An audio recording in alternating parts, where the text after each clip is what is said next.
नहमदहु व नसल्ली अला रसूलिल करीम अम्मा बाद फ़ाऊज़ बिल्लाहि मिनश शैतानिर रजीम बिस्मिल्लाहिर रहमानिर रहीम।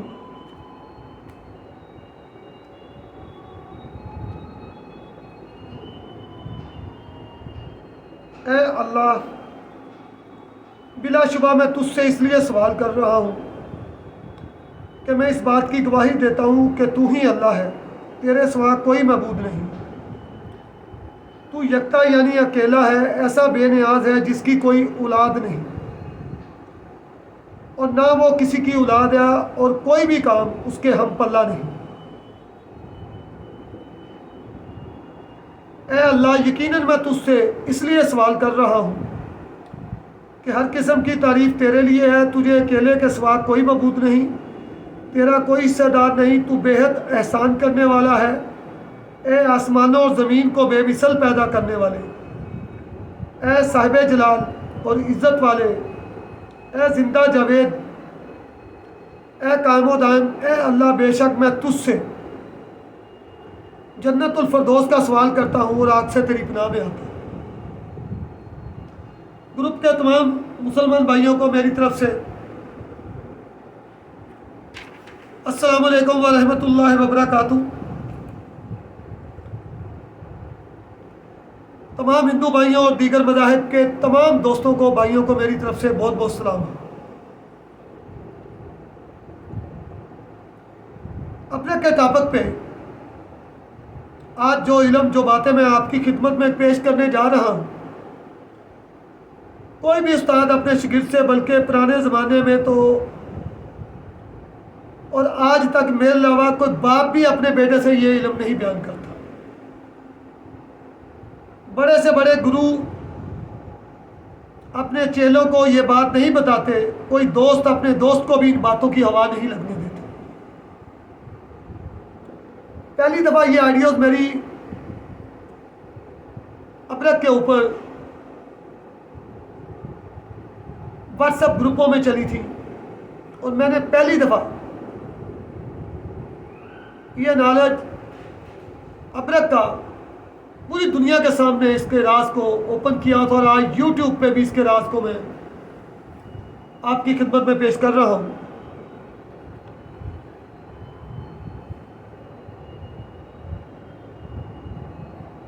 मेरे प्यारे भाइयों दोस्तों, सारी दुनिया कहती है कि ये काम करो, वो काम करो, लेकिन जहाँ तक मेरा तजर्बा और रिसर्च है, कीमिया में गंधक और पारे से बढ़कर कुछ भी नहीं। अल्मास, हीरा भी इन दोनों के सामने कुछ भी नहीं। लोग अल्मास की बड़ी बड़ी तारीफ करते हैं,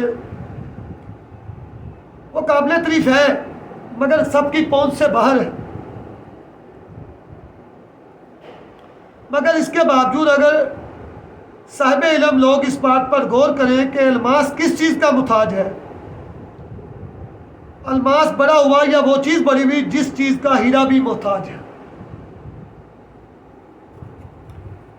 मेरी छोटी सी नाकस राय और ये इल्म मेरा जो 39 साल पर और मेरे बाप दादा का 1200 साल इल्म की रिसर्च के बाद मेरा इल्म यह कहता है कि पारे से बढ़कर कीमिया में कोई भी चीज़ नहीं।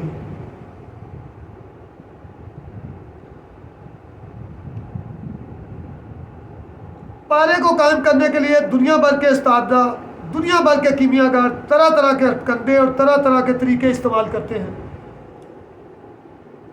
मगर मेरी रिसर्च और तमाम कीमियागरों की लाइफ सुमाना हयात का मुतालिया करने के बाद दो ही चीज़ें ऐसी हैं जो पारे की पसंद वाली चीज़ें हैं। वैसे तो पारे को हज़ारों चीज़ें कायम करती हैं,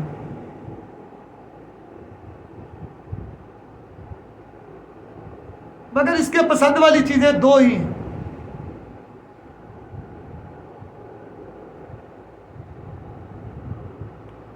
एक असूल है कि जिसको जो चीज़ पसंद हो वो उसको दे दो, जो उसको चाहिए।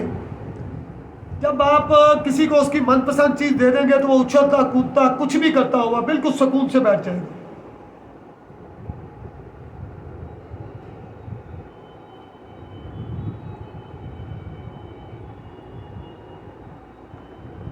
लोग पारे को कायम करने के लिए न जाने कहाँ कहाँ तक घूमते रहते हैं और तरह तरह के मुख्तलिफ तरीके अपनाने के बावजूद पारा कायम भी कर लिया दूसरे तरीके से, लेकिन जैसा चाहिए था वैसा उसका रिजल्ट नहीं आता।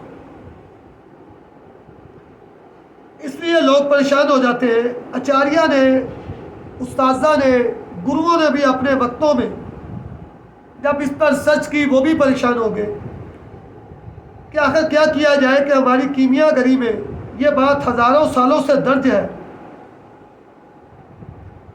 कि आचार्य उस्तादों ने सबका इस तरफ इशारा रहा है कि पारे को ऐसी चीज़ से क्या कायम करो कि जिसकी तलाश में हर कोई रहता है और हर वक्त तलाश करता रहता है। पारा दो ही चीज़ों से कायम होना चाहिए और वो दो चीज़ें हैं गंधक और लोहा। इसलिए मैं आपको एक एग्जाम्पल देता हूँ। दुनिया में, पूरी दुनिया के, मैं संस्कृत का इल्म बोल रहा हूँ, हमारे मुसलमान भाइयों के अलावा हमारे यहाँ पे हिंदू साथी उस्ताज़ा जो बैठे हुए हैं वो मेरे इल्म की तह तक पहुँचेंगे क्योंकि ये उनके मज़हब के साथ रिलेटेड है। तमाम आचार्यों ने जब इसके ऊपर खरबों साल की रिसर्च और तहकीक की तो उन्होंने पारे को हाथी की मिसाल दी है। सिक्का और कली को इसकी जंजीर कहा गया है और इसको एक हाथी की मिसाल जो दी गई है, इसको बांधने के लिए उन्होंने लोहे का एक कीला, एक सूचक डंडा, एक मजबूत पॉइंट चाहिए। इसके बारे में जब उन्होंने, आचार्यों ने, हमारे गुरुओं ने, हमारे उस्तादा ने, संस्कृत के आचार्यों ने ग्रंथों में सब चीज़ों के इल्म से जब हम इसका मुतालिया करते हैं तो हमें पता चलता है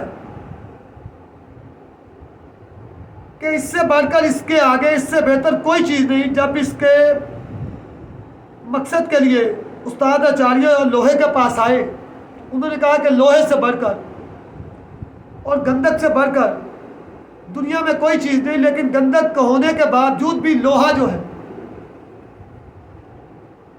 वो पारे को कायम करने में जो मुकाम रखता है,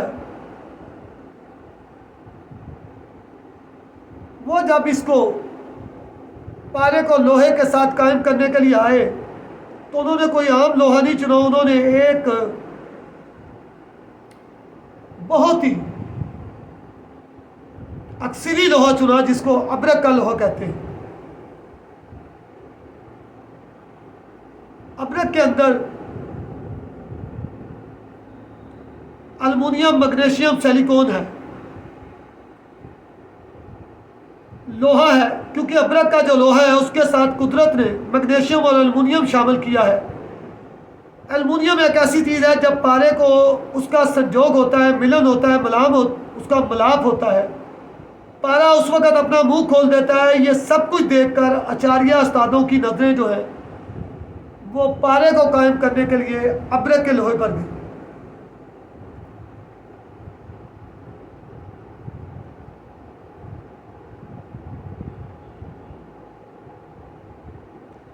अब्रक उठाया, अब्रक का सत लिया, जैसे ही पारे के साथ अमल किया वही उस्तादा रुक गए। अरे ये पारा तो अब्रक को पकड़ ही नहीं रहा, ये पारा कैसे बैठेगा? तो फिर आचार्य ने, उस्तादों ने, गुरुओं ने, सन्यासियों ने इसकी भी तरकीब ढूंढ निकाली।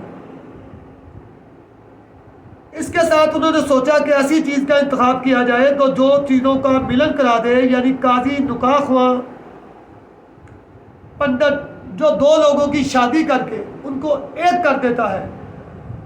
ये आचार्य और उस्तादों ने डिसाइड किया कि वो कौन सी चीज़ होगी। इसके लिए उन्होंने जो हल निकाला, उन्होंने सोचा कि पारे को सबसे पहले ना सिर्फ भूखा किया जाए बल्कि इसको इतना थका दिया जाए, पापी भूखा कर दिया जाए कि भूखा पापी कौन सा पाप नहीं करता। एक तोला पारा आपके पास है,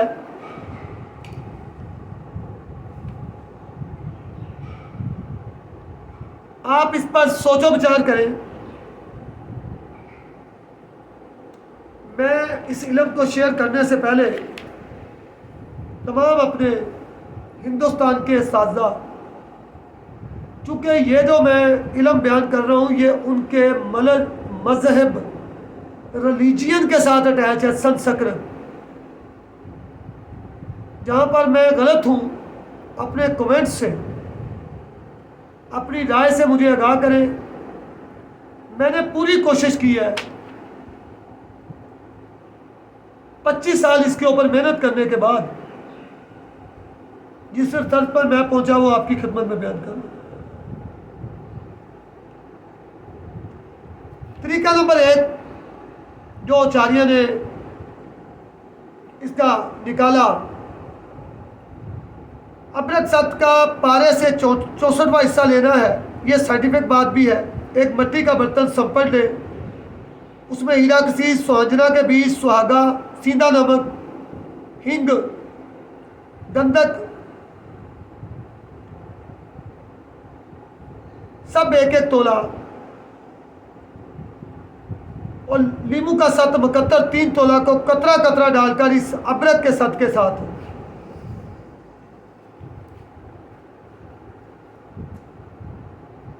इंतहाई हल्की आग पर रेत जंतर कम से कम ये पारा उड़ेना 4 से 6 घंटे आप इसको पकाएं, फिर नीचे उतारें। आप देखेंगे कि थोड़ा सा पारा अबरक सत ने पकड़ लिया।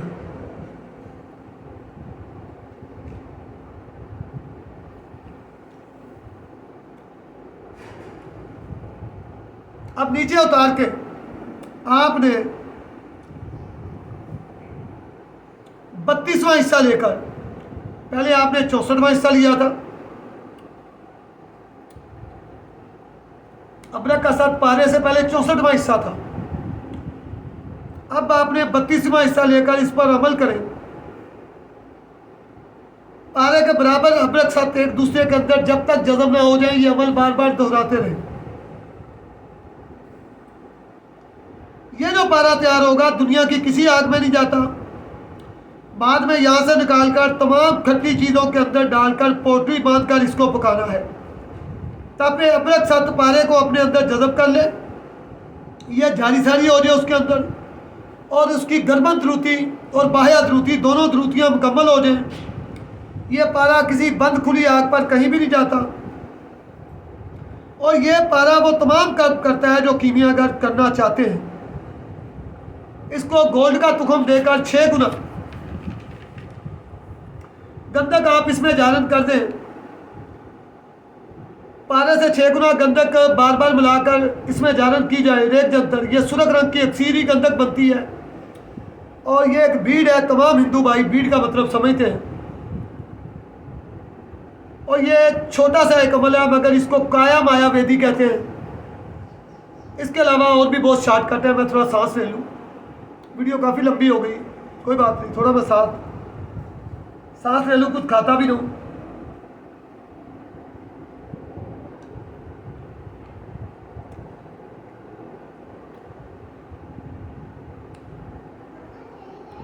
इंशाल्लाह अगले टॉपिक में मैं, काफ़ी लंबी आईडी होगी, सुन लें। अबरक के ये 2-3 टॉपिक लगेंगे।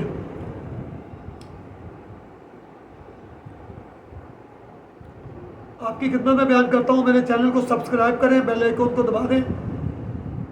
मैं ये वीडियो ऑनलाइन रिकॉर्ड करना चाहता हूँ लेकिन कोई ना कोई साइंटिफिक मसला है इस चैनल पे, उसको दूर करने की कोशिश कर रहे हैं। जैसे भी होता है तो ऑनलाइन आपके सवालों के जवाब साथ में। चैनल को सब्सक्राइब करें, बेल आइकन को दबाएं।